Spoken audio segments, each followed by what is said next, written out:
Hi everybody, Patriot Nurse here again, and in this segment I want to kind of take a detour for a little while and show you some of the things that I do in my suburban environment to garden. So we'll go ahead and we'll start back here. As you can see, we are pretty limited here in our size, and we live in a very small plot. We live in the city, which I'd like to get out of, but such as it is. And we also live in an area with very poor soil. We have red clay, and it is very rocky, and it's just not really suitable for a lot of things. So let me just go ahead and show you some of the things I do in hopes of maybe just giving you some ideas. If you're like me, sometimes I get a mental stone wall, and it's like I need some advice and some ideas from other people. So here we've got, these are my corn seedlings. I'm going to have to thin them out here, but you can intercrop corn and potatoes, which is what I've done here. And these are 18-gallon containers, Sterilite containers. You can get them at Wally World or wherever, and we've drilled with a 3/4 inch drill bit. We drilled holes in the bottom of them here, and so that's what we've done for our deeper roots. And I've intercropped here. These are white half runner beans, and these are an Appalachian heirloom, but that's also called a Mississippi skip bean. I don't really know what the deal with that is, but basically it's a German heirloom is what my dad was telling me. And you can see I need to muck up the area around my taters to get them to grow here. Taters are potatoes for those of you outside of the South. Just thought I'd clarify there. And here in my little herb garden, my kiddie pool, I wanted to this year try and generate some seeds. So here you can see these are radishes, okay, that I've let them go really far. And also it got really hot here in the South. We had like a week there in the very early spring that kind of that made my little radishes bitter, so I figured, you know what, let's just save them for seed. So yeah, I'm just generating some different types of herbs and such here. I grow 3 types of basil. I grow just the regular sweet basil, and this right here is a cinnamon basil, and then this over here is Thai basil. Thai, like Thailand. Thai basil. Yeah, and that's the good stuff right there, buddy, if you've never had it. Right here, this is my tomato bed, and I'm growing the Arkansas Traveler tomato. It's an heirloom. It's very drought resistant and heat tolerant, which is something we definitely need here in the South. But as you noticed here, I've intercropped the basil with the tomatoes, and the reason for that is because basil repels, because of its strong odor, it repels many of the pests that like to plague our little tomatoes here. And it also enhances the flavor quality of the tomatoes. So yeah, I've got that going on there. And you may say, why are there weeds here in your bed? Well, these right here, I forget what this is. Somebody probably knows, but the things that have leaves shaped like this, they're nitrogen fixers. So anything that'll fix nitrogen to my soil, I'll leave it unless it looks like it's interfering with my plant development. And over here I've got some corn growing, and I had great success last year with growing corn in containers, and so I just rotated the containers so it's not to attract pests. So, and right here, let me come around this way so that you can see what I've done here, because we are limited with space. Growing pole beans can be kind of a challenge. These right here, if you look, it's kind of interesting. This is a particular variant of pole bean, and these are the Louisiana purple pod beans. And if you look right here, let's see if I can get the camera to do its little magic wonder. Probably not. I'll have to backtrack. But right here you can see that the stems and the pods are purple. This is a pole bean, and it likes to trellis, and I'm sitting here thinking, how in the world am I going to get an 8 to 9 foot trellising pole with containers like this? It's just not going to stay. So what I did was I used just the regular 4-foot bamboo. I anchored it here, strung it together with yarn to give it kind of a tension suspension type of thing, and I have used a net, and I've trellised it here upon this miniature magnolia tree, and it's working quite well. As you can see, the beans they're trellising up, and hopefully I'll have a really good productive crop this year, such as it is. We also got some eggplant growing on here. You can intercrop peppers with eggplant, and they tend to do pretty well together. I've had good success with that in the past.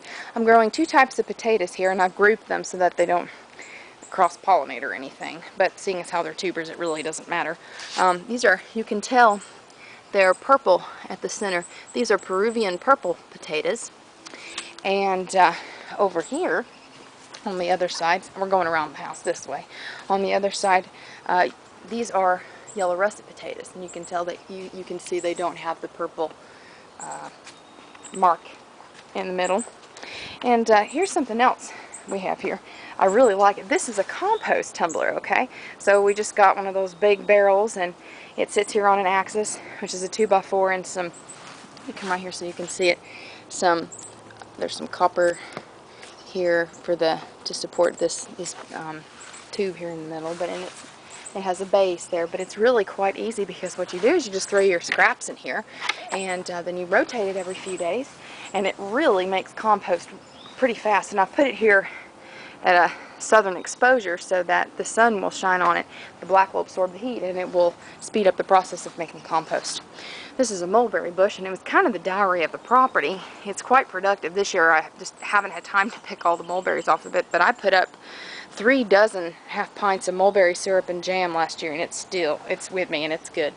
Here I've used this space to kind of have a home for a different variety of corn. I'm going to end up having to hand pollinate it, putting lunch bags over the pollen part of the corn in the morning, shaking the pollen off in the bag, and then applying it to the silk. And I had actually quite good results with that last year.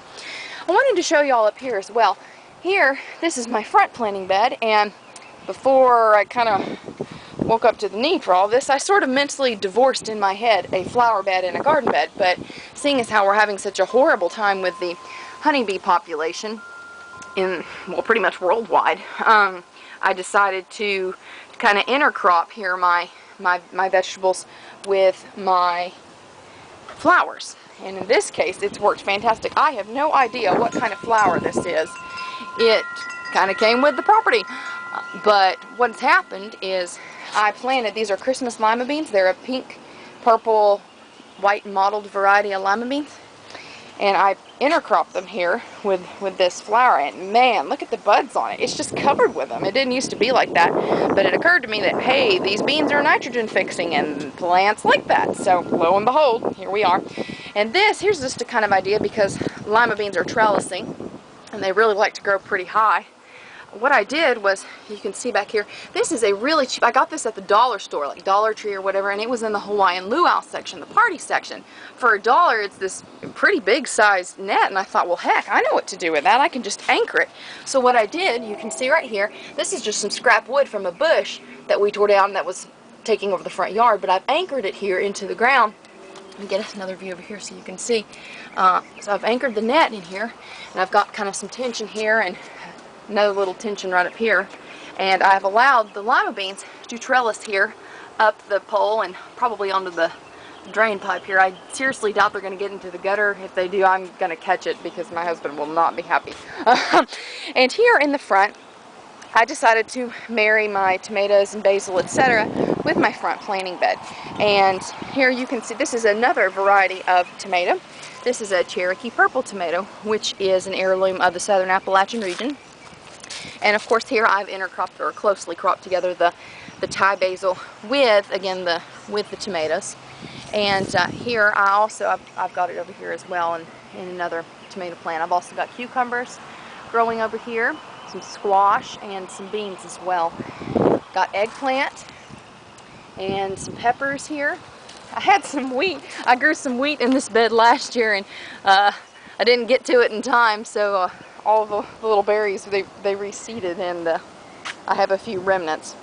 So I hope this is, oh, and I also wanted to show you over here, I just kind of took some just cheapo yarn, and I anchored it. I put 3 nails in right there, and I just anchored it with bricks, kind of like a suspension sort of system, I guess you'd say, counterweight. But I hope this has been fun for you today, and just kind of take a little detour along our standardized path. But just wanted to show you, maybe give you some ideas if you live in a suburban setting like I do, and you don't have anywhere else to grow stuff. Hey, maybe this can help you a little bit. So I don't claim to know everything. I just thought I'd throw an idea out there. For now, this is Patriot Nurse signing off, and I'll see y'all later. Bye.